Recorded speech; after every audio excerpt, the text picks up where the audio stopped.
What is that?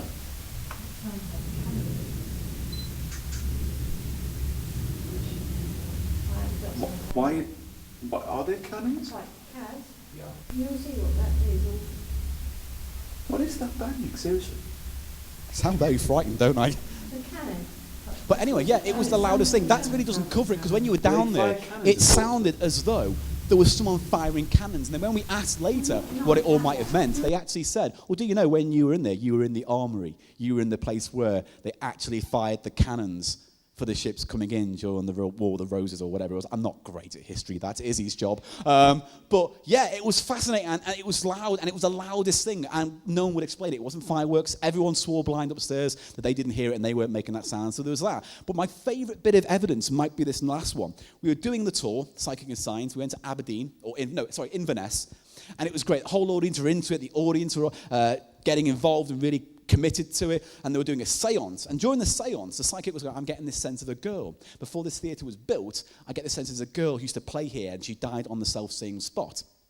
So I'm doing the talk, and I'm saying, oh, it's very interesting, bullshit. And then, just here, because imagine this is the stage, and there was like 700 people. And I'm standing here, and then, just floating above, I hear this little girl's voice go, la, la, la. And initially I ignored it, because I thought it might have been in my head. And then the whole audience started murmuring, going, did you hear that? Did you hear that? Did you? And I said, did anyone else hear that voice? And they all went, yeah, it was all very exciting. And I was like, okay, out of interest, where do you think that voice came from? And then 700 people all at the same time pointed to me on the stage. And it was the freakiest thing, because here's what I usually was trying to do. I was trying to record as much of the show as possible. Didn't get round to it, apart from this one night, where I had my little recorder on the stage, and I caught the sound. So I'm going to play you back what we all heard on the night. What you're going to hear is now someone at the psychic asking a question, and then you're going to hear the little girl's singing little voice, and then I'm going to loop it just so it isolates that one part of the sound. So here is that clip.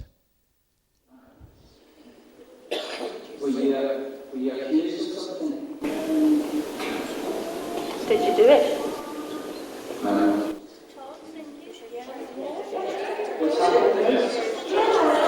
Was that not someone in the audience singing? So there you go, that's what we all heard. Now I'm just going to isolate that one little bit. Did you do it? Did you do it? Did you do it? Drop the bass! Did you do it? I'm thinking of sampling it. But the thing is, I'm not saying any of this evidence I'm presenting to you is proof of anything. All I'm saying is I found that interesting. And frankly, that could have been an owl. So I just don't know. But I will end on this. I have, no word of a lie, I caught a ghost. I genuinely caught a ghost. It happened when I was doing a ghost hunt at a friend's house. It was a poltergeist. I managed to capture it and hold it in my laptop. I've literally got it in here. Would you like me to bring the poltergeist out? All right. Okay. All right. You've got to be nice. I put the wrong thing up there. Got to be quiet, though, because he's a very shy ghost, ladies and gentlemen. All right? Would you like to see him? God, I feel bad saying things like that. All right, cool. Here we go.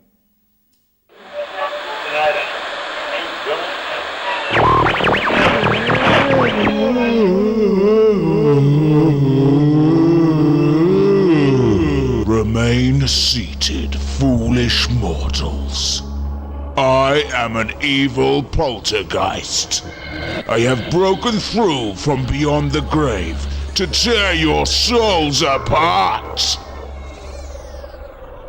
Unfortunately, I am unable to perform my supernatural duties due to an accident at work. I dropped a ladder I'd been levitating and broke my ghostly hands. Claims Direct helped me receive over £4,000 from my employer.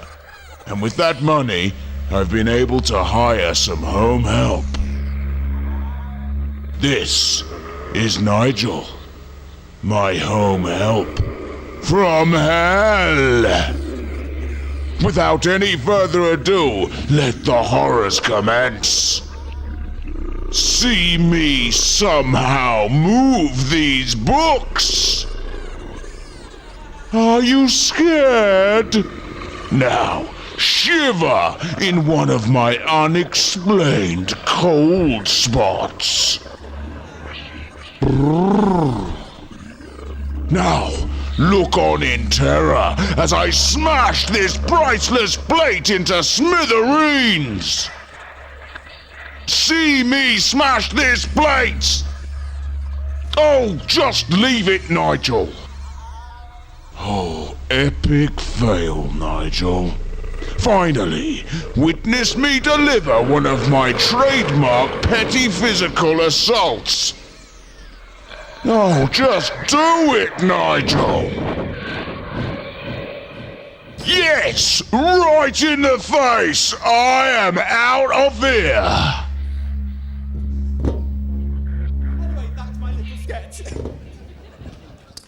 And that's my show. All right, cool. Thank you for having me. Thank you very much for being here tonight. Before you all go, we've got a talk from Dave, who's going to tell you a little bit about the show and why you've all come here and donated so great much money to it. Their words have forgotten to come out of my mouth correctly. I'll say it again.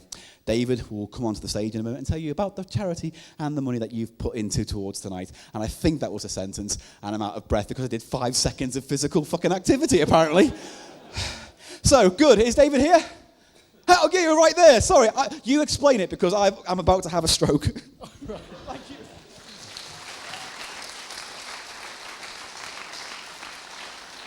All right, thank you very much, everyone, for coming here tonight. I think we should all show our round of applause again for 4 amazing acts who have put on an incredible show, and it's gone on for quite a long time.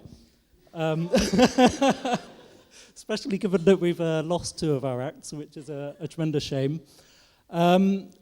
This evening was my idea. I was a volunteer here a few years ago where I got to know Jason, who owns this museum and runs it and does an incredible job here. And in September last year, after having heard that one of our friends has been diagnosed with terminal cancer, I decided I'd get in touch with Jason, see if there's anything we could do. And he put some feelers out, and this is what we've come up with. And I think we should all be incredibly grateful to the 4 acts that have come here tonight and given their time for free. They've waived their professional fees for this.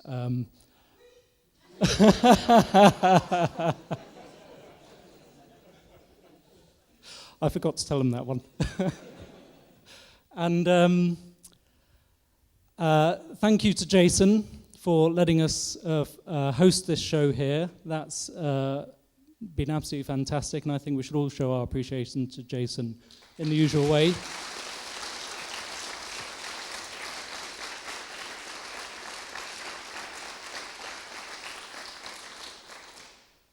And we will...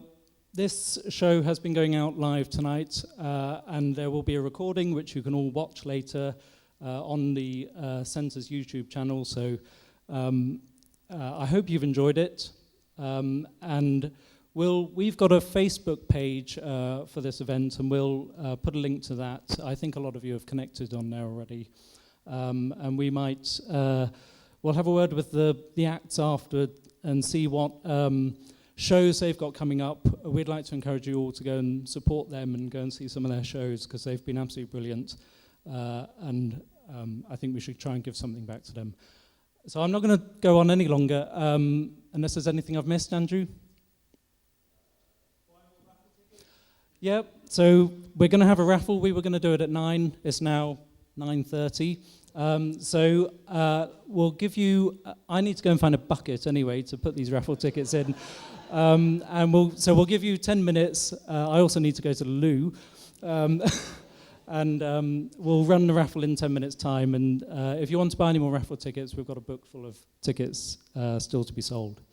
Okay? Thank you very much.